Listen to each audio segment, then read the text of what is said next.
Tonight, dear friend, let the day grow dim. Let the noise move farther away. Let every unfinished thought loosen its grip a little.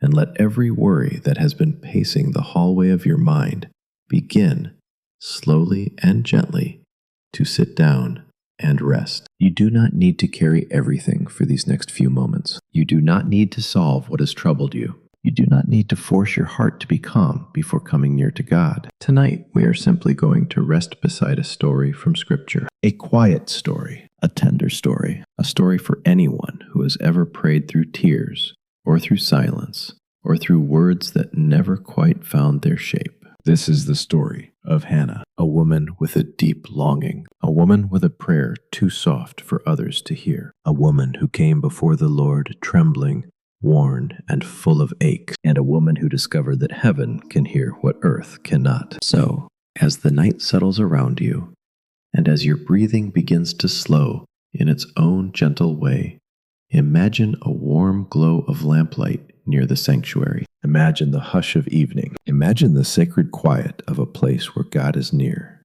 where no whisper is wasted, where even the most fragile prayer is fully known. And before we begin, just a soft word. If these scripture stories bring you peace at night, and you would like more gentle Bible sleep journeys like this one, you can subscribe and return whenever you need a quiet place to rest. And now, let that thought drift away, and let us simply settle in. Tonight you are safe here. Tonight you are not being rushed. Tonight we will walk slowly through Hannah's whispered prayer and the peace God gently gave. And perhaps, as we do, your own heart will remember something beautiful, that God hears even trembling, wordless prayers, that God is not confused by tears, that God is not far from the weary soul at night. So, let the story open softly. Let the world become still. Let your mind rest in the warm hush of Scripture. We begin in the days when families still made their way, year after year, to the house of the Lord. Dust would gather softly along the road. Sandaled footsteps would rise and fall in patient rhythm. Cloaks would move gently in the breeze. The hills would stand quietly beneath the wide sky, and the long journeys of worship would become part of the rhythm of life. Among those making this yearly journey was a man named Elkanah. He was a man of devotion,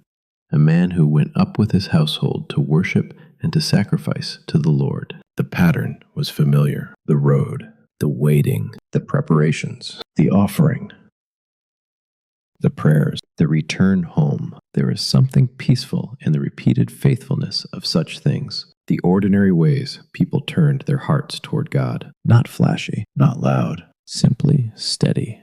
And in Elkanah's household was Hannah. We are not first introduced to her through triumph, or through ease, or through laughter. We meet her inside a quiet ache. Scripture tells us enough to understand the depth of it, but we will move gently here tonight. Hannah carried a sorrow that had stayed with her for a long time. It was not a passing sadness. It was not one hard day among many easy ones. It was the kind of longing that becomes part of the inner weather of a person's life, the kind that rises when morning rises and goes to bed when night comes. Some burdens are like that. Some griefs do not announce themselves with dramatic sound. They simply remain quiet, deep, constant, like a hidden room in the heart. And Hannah knew that room well. She lived with longing. She lived with prayers that had gone up again and again. She lived with years that had not yet changed. There may be listeners tonight who know something of that feeling. Not every ache can be explained in a sentence. Not every sadness is loud. Some longings remain folded inside the soul, tucked beneath the day's responsibilities, beneath polite conversation, beneath the face we wear for others. But when evening comes and the house grows still, and there is no more pretending to be untouched by what hurts, the ache returns and sits beside us. Hannah knew something of that, and yet, even with a heart that was weary, she kept going up to worship. That detail matters. She kept turning toward God, even in sorrow. She kept stepping onto the road. She kept entering the place of prayer. She kept coming near. Faithfulness in seasons of pain does not always look strong from the outside. Sometimes it looks like this. putting one foot in front of the other, showing up with questions, coming to God with a heart that is not settled, not shining, not full of easy praise, but still willing to come. That, too, is faith. Not the polished kind, the honest kind, the kind that arrives tired and stays anyway. So let us walk slowly with Hannah now. Picture the journey, the land stretching out under a pale sky, the movement of the household, the sounds, soft and muted with distance. Perhaps there were moments along the road when conversation drifted around her, but her thoughts moved inward. Perhaps the familiar path made room for familiar ache. Sometimes returning to a holy place can stir old prayers. Sometimes the very road to worship can remind us of all the times we have asked, waited, hoped, and not yet seen. And yet, Hannah kept coming. There is a kind of sacred beauty in a weary heart that still turns toward God. Elkanah cared for Hannah. Scripture shows us that he noticed her grief, that he spoke to her, that he loved her. There is tenderness in that. Human love matters. Kindness matters. Being noticed matters. And still, there are places in the soul that even the love of good people cannot fully reach. A husband may care, a friend may comfort, a family member may try to understand, but there are aches that remain partly hidden, even when we are loved. Some burdens are so deep that only God can touch the center of them. Hannah's sorrow was like that, and because we are telling this story for rest, we will not linger in every painful edge. We do not need to press the bruise in order to honor the truth. It is enough tonight to know this. Hannah was carrying something heavy, something that made her weep, something that left her feeling hollow and weary, something she had carried for a very long time. And if you, dear listener, are carrying something too, something old or private or hard to explain, you do not need to name it aloud right now. God already knows. The story understands you. Hannah understands you. There is comfort in being with someone in Scripture who did not arrive at peace by pretending she was never in pain. She came through the ache. She came to God with it. And that is where peace began. The household would arrive for worship. There would be offerings, rhythms, customs, sacred duties. The life of worship went on, as it always did. The temple space held all the solemn beauty of reverence. It was not a place for noise and performance. It was a place where the soul could remember it was standing before the Lord. Sometimes, in the middle of outward religious rhythm, a single heart quietly breaks open before God. Perhaps you know that too. Perhaps you have sat in a room where everything around you seemed ordinary, while inside, your spirit was carrying more than words could hold. That is part of Hannah's story. The years had taught her that sorrow can become very quiet. Not gone, not healed yet, but quiet. So quiet that it moves beneath the surface while the rest of life continues. And maybe that is why her prayer would become a whisper. Because some of the deepest prayers are not spoken with force. They are breathed from the place where strength has run out. And before we come to that holy moment, let us rest here for just a little while. The night is calm. The light is warm. The sanctuary waits in stillness. God is not absent from longings that have lasted a long time. He is not impatient with the soul that returns to him with the same ache again. He is not weary of hearing what still hurts. So if your own heart is tired tonight, let that truth settle softly over you. You do not need new words. You do not need perfect faith. You only need the quiet willingness to be near him. Now the story draws us closer. The time of sacrifice has come. The household has arrived. The ordinary flow of events moves around Hannah like a stream, but inwardly, something is gathering. That sometimes happens in the presence of God. A person can carry pain quietly for many days, but when they come near the holy place, the heart begins to tell the truth, not because God did not know it already, but because being near him makes honesty possible. The sanctuary stands with all its reverent hush. Lamps burn with a steady glow. The evening air feels still. Sound does not vanish, but it softens. Every movement seems gentler here. Every footstep more measured. Every voice more aware of sacred space. And Hannah lingers. Others may move on with the natural rhythms of the visit, But Hannah remains in that holy quiet. This is not the moment for polite composure anymore. This is not the moment to keep sorrow folded up and hidden. This is the moment when the soul comes before the Lord exactly as it is. And here, dear friend, the story becomes very tender. Hannah begins to pray, not with a speech,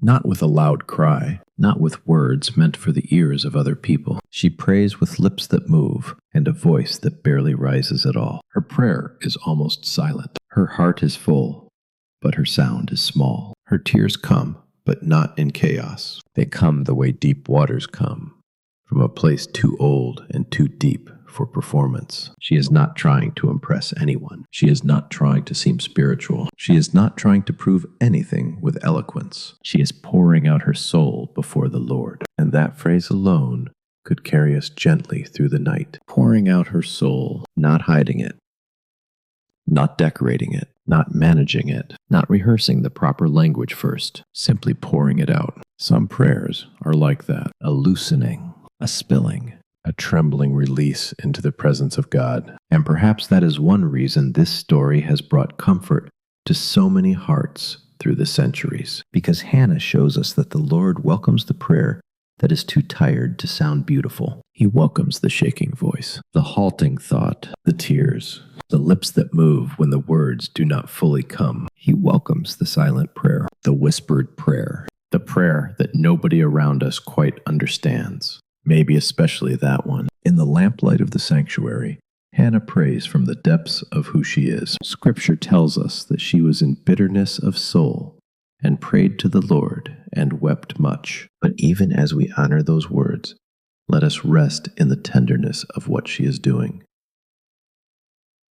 She is bringing to God the thing she cannot heal herself. She is no longer carrying it as though she must manage it alone. Prayer, at its most honest, is often not a performance of strength. It is surrender. It is the soul saying, Lord, this is too deep for me. Lord, this ache is beyond my power. Lord, here is what I have been holding. Lord, take what I cannot carry any farther. And God listens. That is the holy wonder of this scene. The Lord is not merely watching from a distance. He is listening.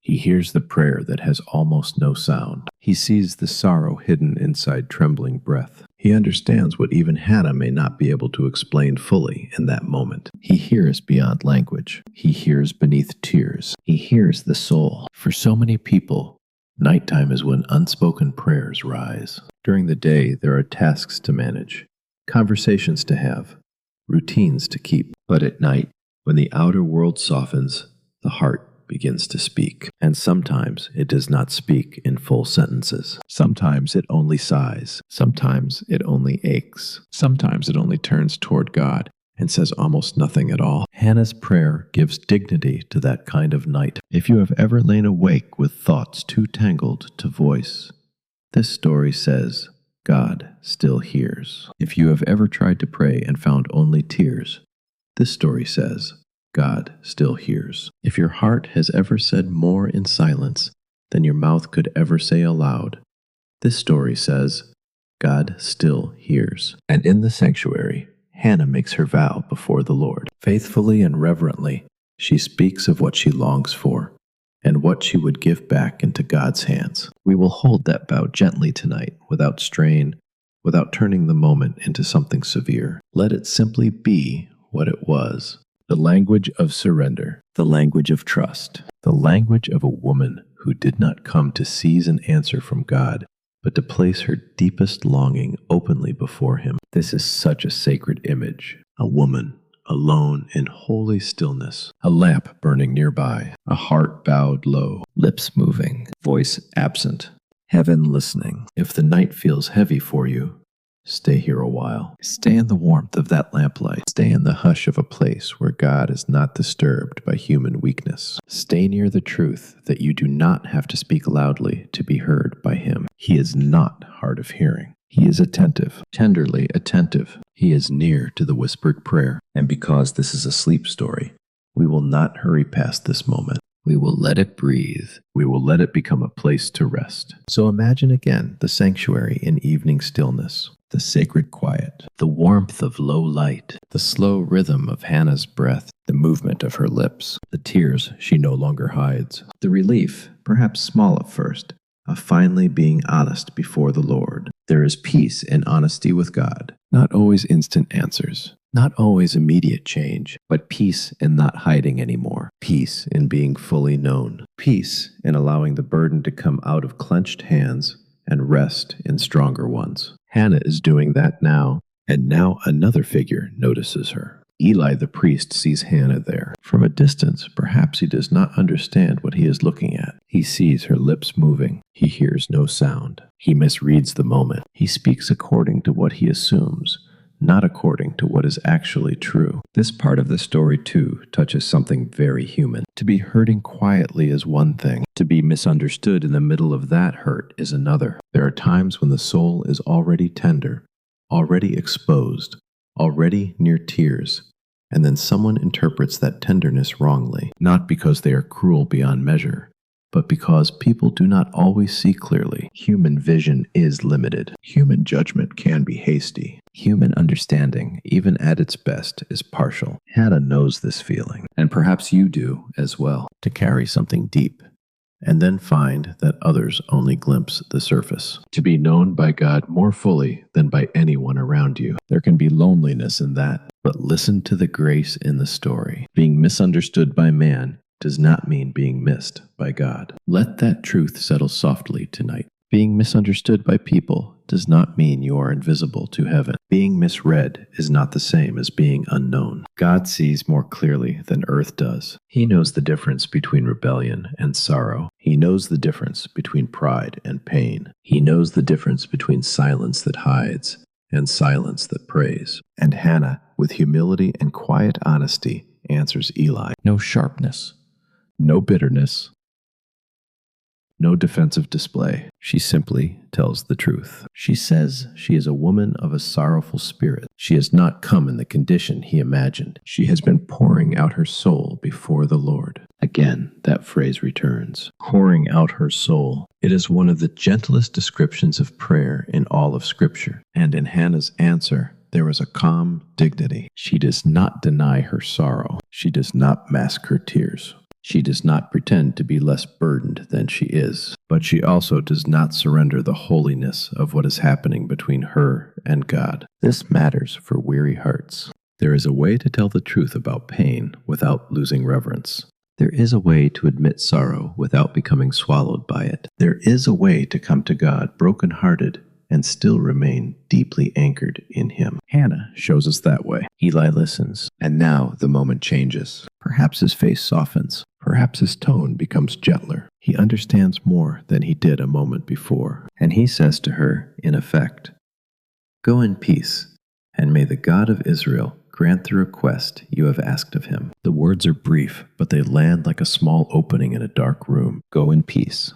Go in peace. There is something so soft about that. He does not solve Hannah's life in that moment. He does not hand her the answer. He does not erase the years of longing. But he does, in some way, mark the turning. Go in peace. And Hannah receives that moment with grace. She asks that she may find favor. She rises from where she had been praying. And then Scripture gives us one of the quietest and most comforting changes in the whole story. She went her way. She ate, and her face was no longer sad. Pause there. Let that gentle miracle settle over the night. Her face was no longer sad, not because every circumstance had already changed, not because the answer had visibly arrived, not because the years of longing had never existed, but because something within her had shifted in the presence of God. This is one of the most tender truths in Hannah's story. Peace came before the answer. The burden changed hands before the circumstances changed shape. The soul exhaled before the future unfolded. This is grace.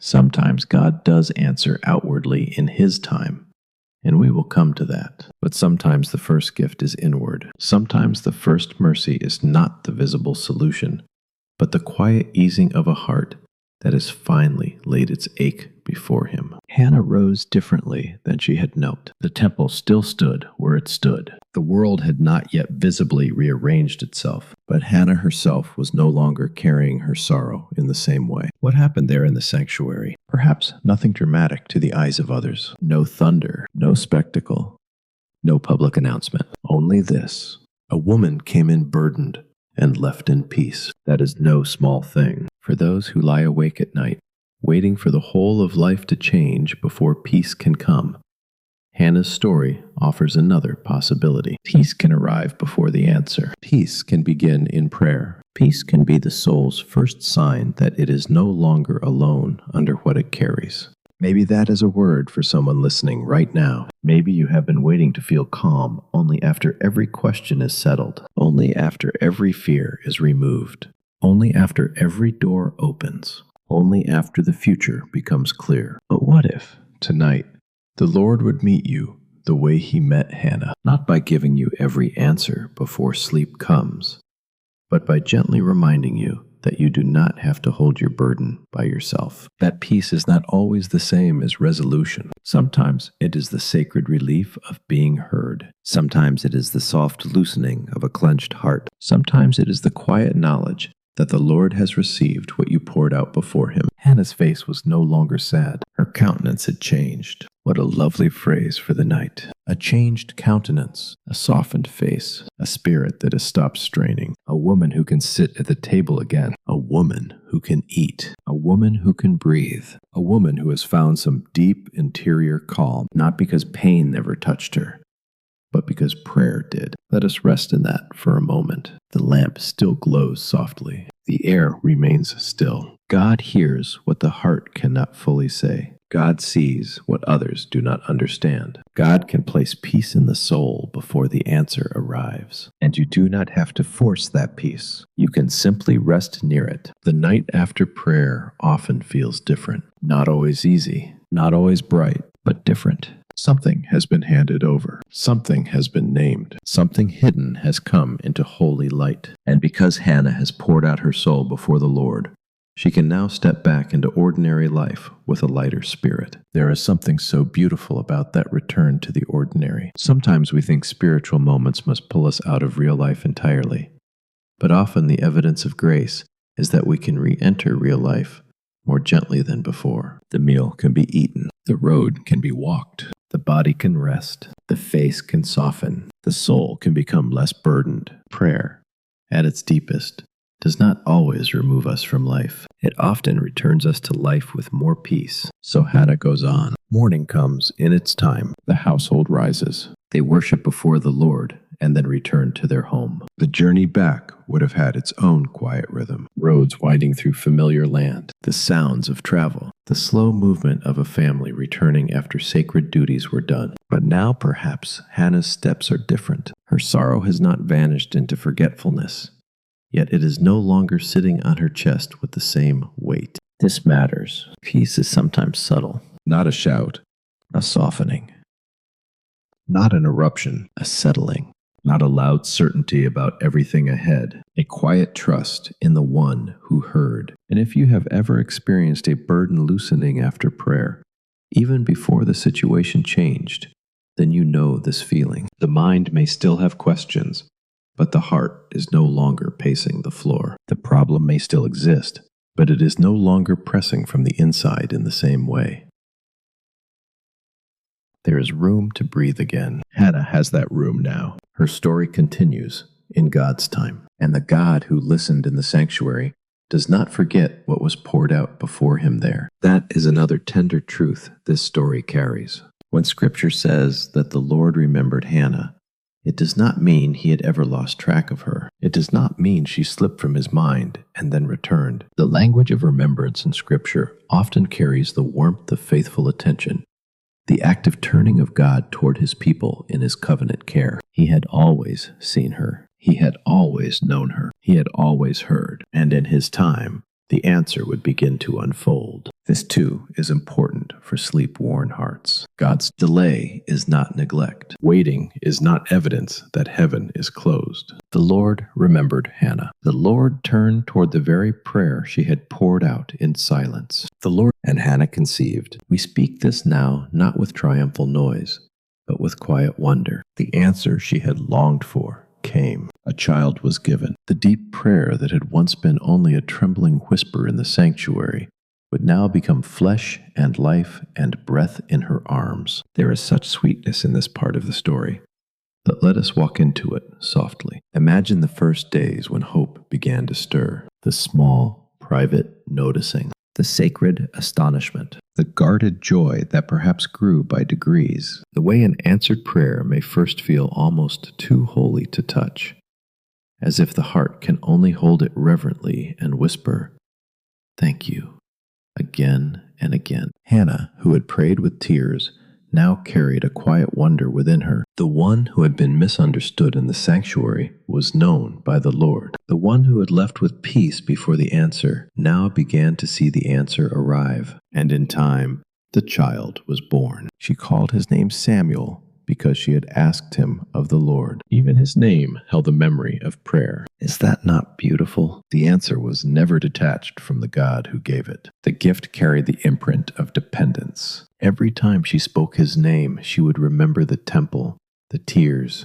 the whisper, the holy listening, the peace that came, the faithfulness that followed. Sometimes God's gifts carry within them the memory of the night prayers that preceded them, and perhaps Samuel's early days were filled with a tenderness too deep for many words. The small sounds of a child, the hush of a home at evening, the careful attention of a mother who knows this little life is not ordinary in her story, but the gentle unfolding of something once poured out before God. The scripture does not tell us every domestic detail, and we do not need to invent busyness around the peace of it. We can imagine quiet moments, Hannah holding the child while the house grows dim, the soft light of a lamp, a stillness after the day's simple tasks are done, a mother watching the rise and fall of little breaths, gratitude coming, not as a loud celebration, but as a deep inward resting. This too is holy. Sometimes the answer to prayer arrives not with trumpet sound, but with a sleeping child in lamplight, a small life cradled in thankful arms, a room made sacred by quiet mercy. And for those listening who still wait for answers of their own, Hannah's story is not meant to become a formula that presses or wounds. It is not saying that every prayer unfolds in exactly the same way, or on exactly the same timetable, or in the same visible form. Scripture is kinder than that. The deepest promise in Hannah's story is not that God always answers every longing in identical shape. The deepest promise is that God hears, God sees, God receives the soul poured out before him. God is attentive to the weary. God is able to give peace before the answer, and he is never careless with the tears of his children. That promise belongs to every tired heart tonight. So we linger here in the calm beauty of fulfilled mercy. But we do so gently. Hannah remembers. She remembers the sanctuary. She remembers the vow she made. She remembers the peace that came before the answer. And because her faith is not possessive but surrendered, she knows that this child, deeply loved as he is, belongs first to the Lord. This is the next movement in her story, and we will enter it slowly, because it is not harsh if seen rightly. It is deeply reverent. It is not a scene of cold giving up. It is a scene of faithful entrusting. Before that moment comes, the household again continues in its rhythms. Time passes. The child grows.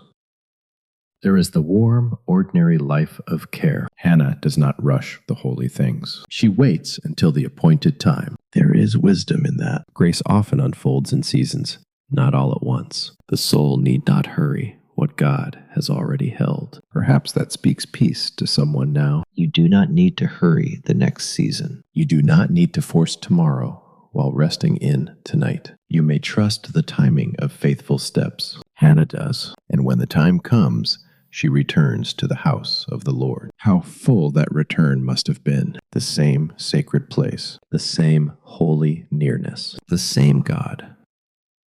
But Hannah herself has changed. Once she came with empty arms and a heart full of ache. Now she comes with answered prayer in her care and gratitude in her soul. Once she lingered there in silent tears. Now she returns with remembrance and reverence. Once the sanctuary held her sorrow. Now it receives her thanksgiving. This is one of the most beautiful full circles in all of Scripture. The place of whispered longing becomes the place of fulfilled promise. The place of pouring out becomes the place of giving back. The place where she was seen by God in grief becomes the place where she worships God in gratitude. If you picture it in the warm lamplight of evening, it is almost too tender for words. Hannah stands again before Eli, and she speaks with calm clarity. She says in essence, I am the woman who stood here before you, praying to the Lord. For this child I prayed, and the Lord has granted me my petition. There is no need for flourish, no need for dramatic speech.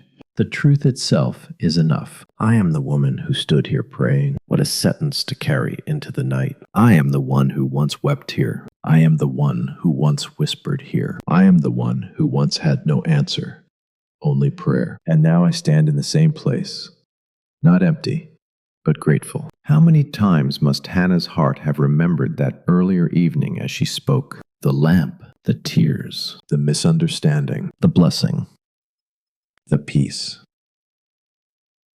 the journey home. And now this child. The story has moved from longing to fulfillment. But even here, what shines most brightly is not the gift alone. It is the faithfulness of God woven all through the path. And Hannah gives Samuel to the Lord. Again, because this is a sleep story, we keep the scene reverent and gentle. This is not abandonment. This is consecration. This is not the loss of love. It is love shaped by trust. Hannah is not being emptied in despair. She is standing in worship. She is entrusting back to God what first came from God's hand. There is a peace in open-handedness. Not an easy peace, but a holy one. The soul at rest in God learns this slowly. Both longing and blessing are safest in His hands. Hannah had once placed her sorrow before Him. Now she places her joy before Him too. That is mature faith. Not only praying in pain, but worshiping in fulfillment. Not only asking when empty, but surrendering even when full. There is something restful about that truth, because it means we do not have to cling in fear to what God has given. We may receive gifts with gratitude and still trust the giver above all. Hannah's return to the sanctuary is therefore not a break in the tenderness of the story. It is its ripened form. The woman who once poured out her soul in grief now pours out her gratitude in peace. The woman who once whispered for mercy now speaks in remembrance. The woman who once longed to be seen now stands as living testimony that the Lord had heard all along. And then, from this deep place of gratitude, Hannah sings. We come now to her song in 1 Samuel chapter 2. If the earlier prayer was a whisper in the night, this song is not its opposite, but its flowering. It is still reverent, still rooted in God, still full of inward depth. But now the sorrow that once bent low has become praise. Not shallow praise, not quick praise, not praise from someone who has never known waiting. This is praise shaped by tears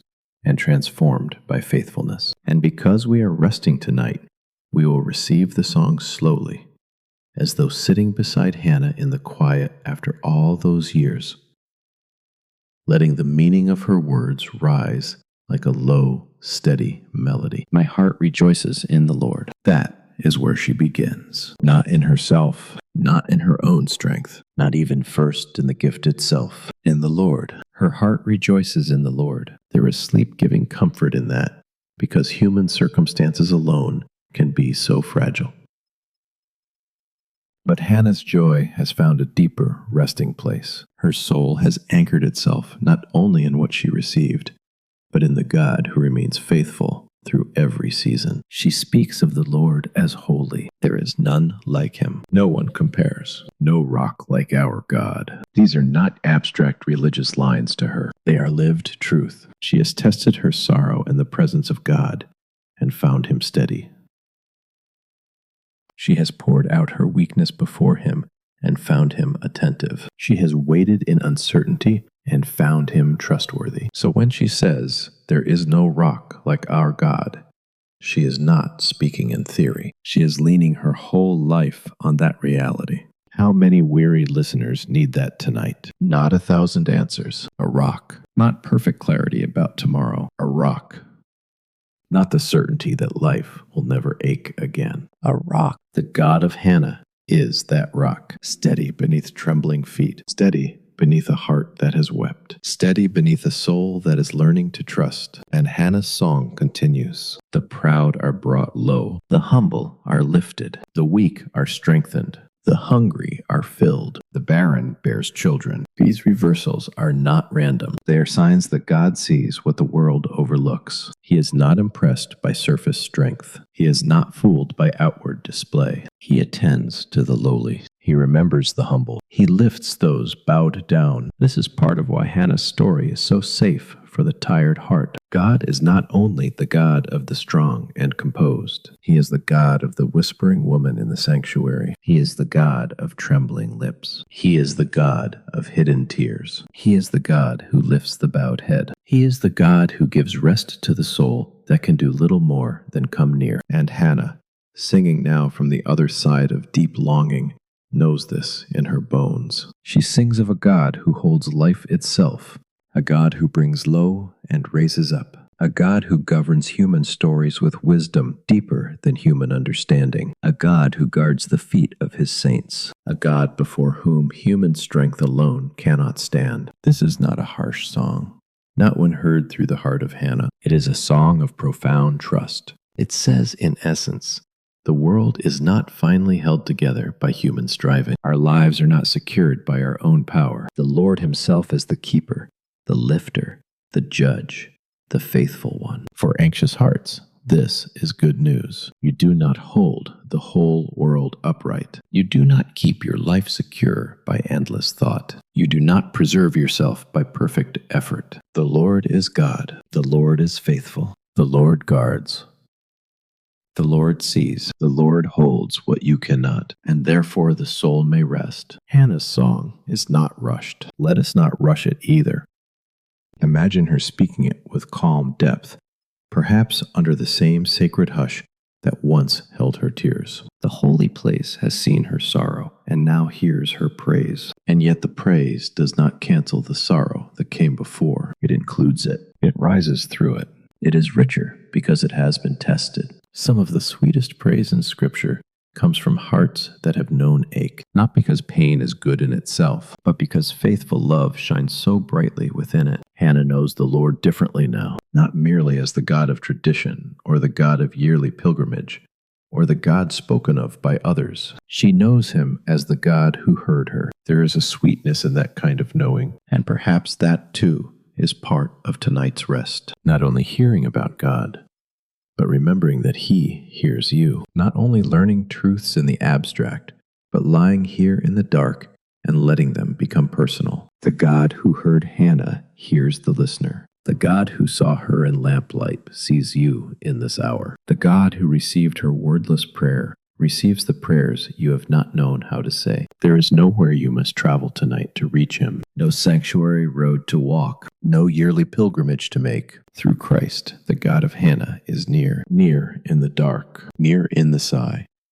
Near in the exhausted thought. Near in the trembling prayer. Near in the room where you lie now. And so the story, though ancient, becomes very close. Hannah is not only a woman from long ago, she is also a companion for the weary soul. She stands in Scripture as a witness that quiet grief can become quiet peace. That whispered prayer is still prayer. That misunderstood sorrow is still seen by God. That the countenance can soften before the future changes. That gratitude can grow where tears once fell. That praise can rise from a heart that once thought it might only ache. And because bedtime is a place for gentleness, Let us slow the story further now. The major movements have unfolded. The longing, the whisper in the sanctuary, the misunderstanding and the blessing, the peace before the answer, the child received, the child entrusted, the song of praise. Now we descend softly. No new ideas, no sharp turns, only the warm, steady echo of what God has shown us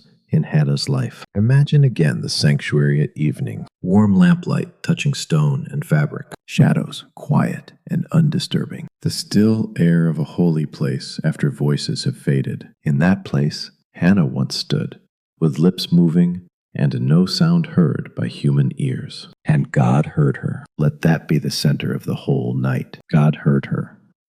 Not because she prayed loudly, not because she had all the right phrases, not because her heart was already calm. He heard her because He is the kind of God who listens to the humble.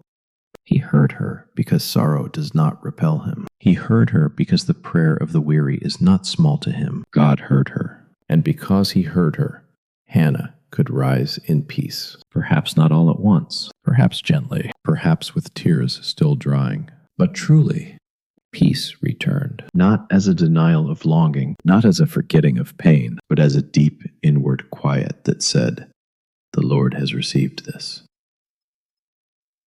The Lord knows, the Lord sees.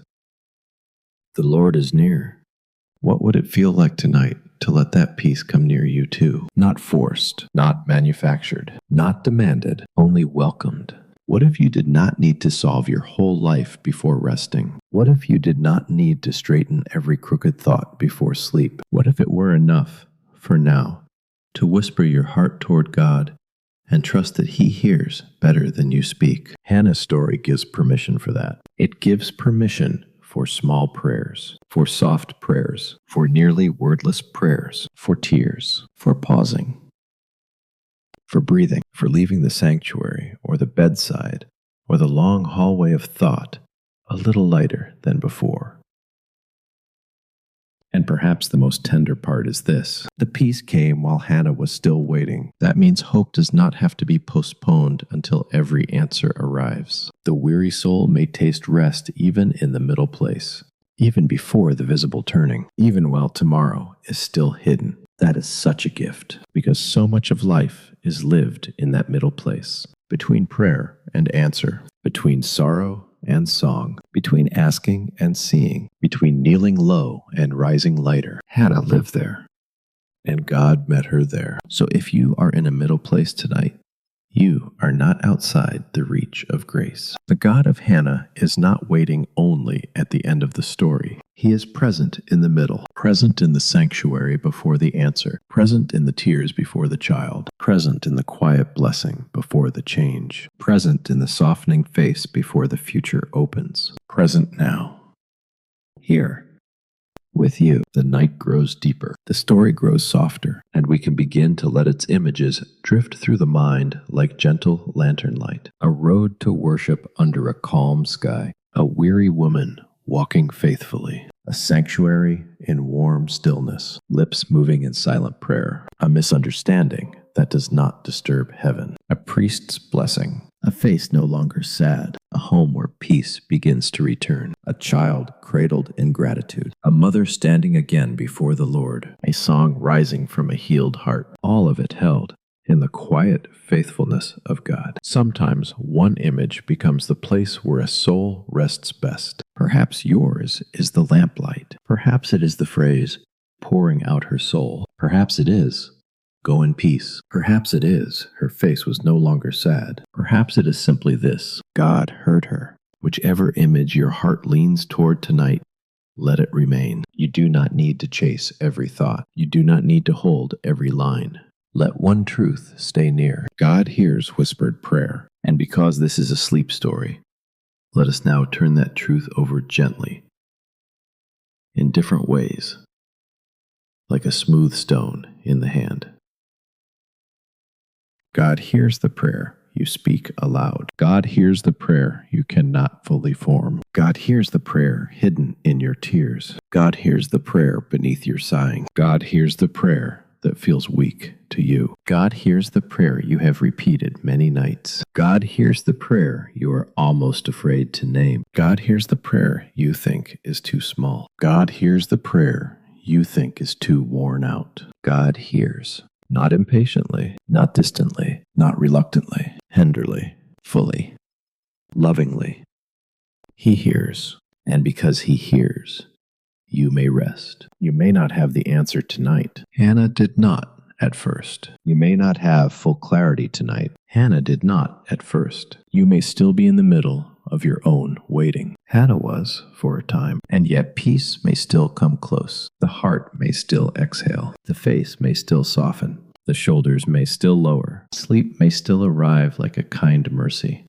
Not because every burden is gone, but because the heaviest part of it has been placed into God's hands. Perhaps that is what bedtime prayer sometimes is. Not a final solution, a transfer, a laying down, a gentle handing over. Lord, here. Lord, this too. Lord, what I have held all day. Lord, what I cannot untangle. Lord, what has made me tired. Lord, what has made me afraid. Lord, what has made me ache. Here. And then, in grace, the soul becomes a little lighter. This is not irresponsibility. It is trust. It is not denial. It is prayer.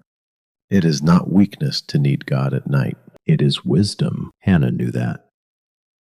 And the peace God gently gave her was not imaginary. It was visible in her face. It entered her ordinary life. It went with her beyond the sanctuary. That is important too. The peace of God is not limited to the moment of prayer. It can travel with you into the meal, into the home, into the morning, into the waiting, into the next season, into the unknown future, into sleep. And if Hannah could carry that peace out of the sanctuary, then perhaps you may carry a little of it into the rest of this night.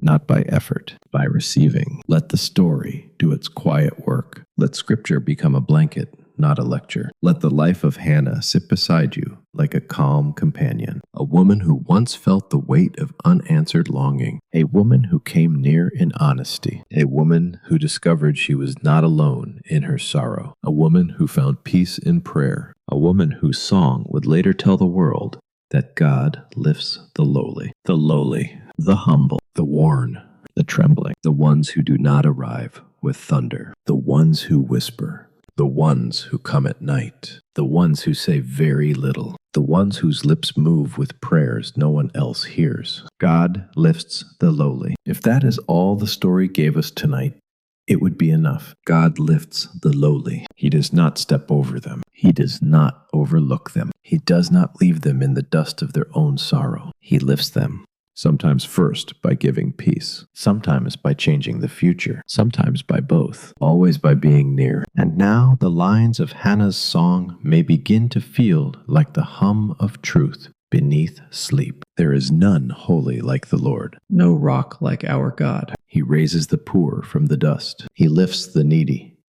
He guards the feet of his faithful ones. Not by human strength shall anyone prevail. All of these are restful truths when heard slowly. None holy like the Lord, which means his heart is clean, safe, and untroubled by the shadows we fear in human hearts. No rock like our God, which means what holds you tonight is sturdier than your own thoughts. He lifts the needy, which means your need is not the end of your story. He guards the feet of his faithful ones, which means you do not walk alone, even when the path is dim. Not by human strength shall anyone prevail, which means you are not required to save yourself by effort. Can you feel how even the theology of Hannah's song becomes a pillow when spoken softly? Not heavy doctrine to strain under, a resting place, a rock, a guard, a holy God who hears. The story is nearly done. The room is quiet. The sanctuary image remains.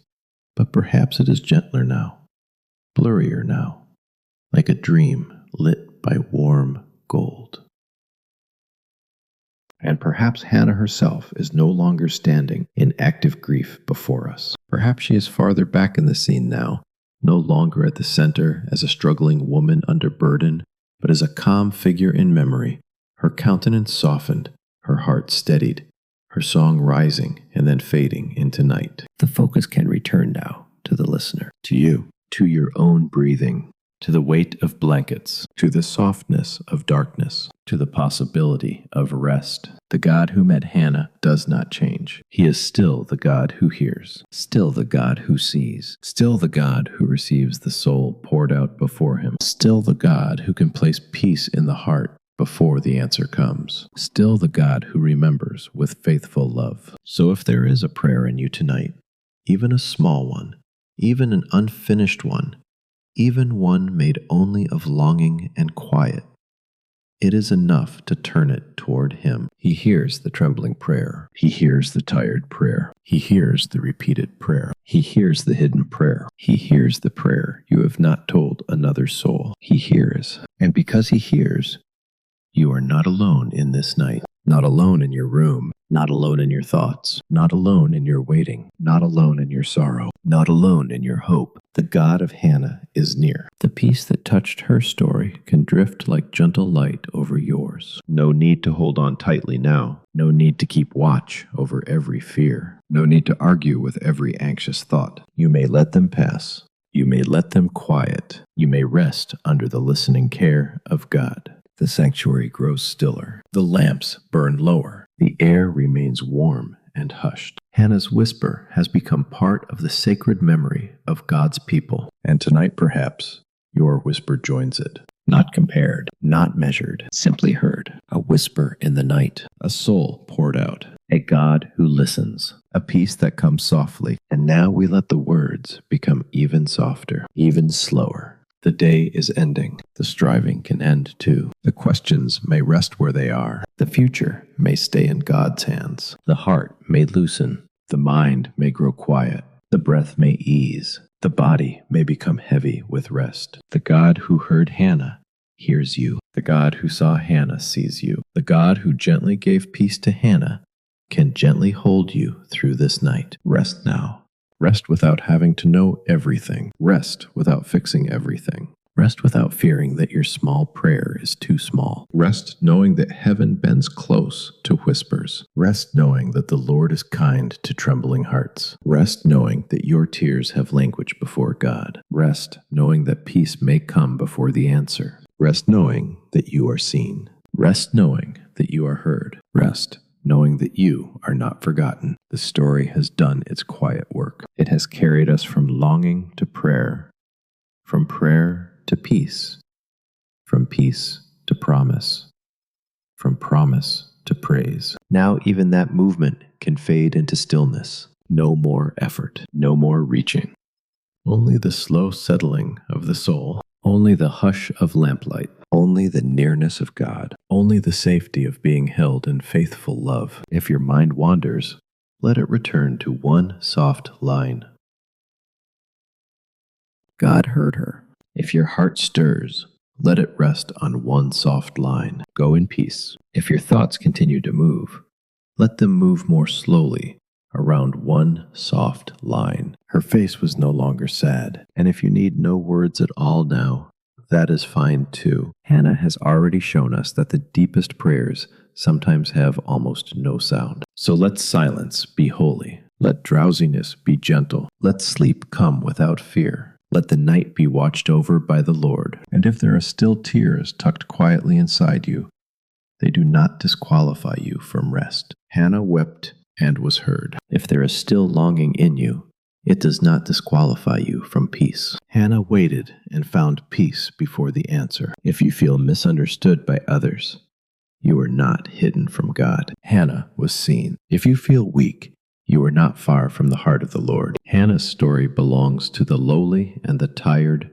and the true. So settle deeper now. Let the bed hold you. Let the darkness be kind. Let the warm scene of sanctuary light become dimmer and dimmer in the best way, like a candle seen through sleepy eyes. And here at the edge of sleep, where thoughts soften and words grow fewer, let the final comfort remain. God is not asking for a perfect prayer. God is not waiting for a stronger version of you. God is not confused by what you cannot explain. God hears the whisper. God receives the soul. God gives peace gently. And perhaps that is how Hannah's story rests tonight, not in dramatic triumph, not in loud emotion, but in a holy quiet. A woman once burdened, now peaceful. A prayer once whispered, now answered in God's time. A song once hidden in the heart, now rising in trust. A listener once restless, now growing still. The Lord is near. The Lord is listening. The Lord is faithful. The Lord is gentle. Sleep may come now, softly, safely, without hurry. Under the care of the God who heard Hannah in the sanctuary and hears you in the night, and in the quiet where words grow small, may your heart rest in the God who hears even a whisper and gently gives peace.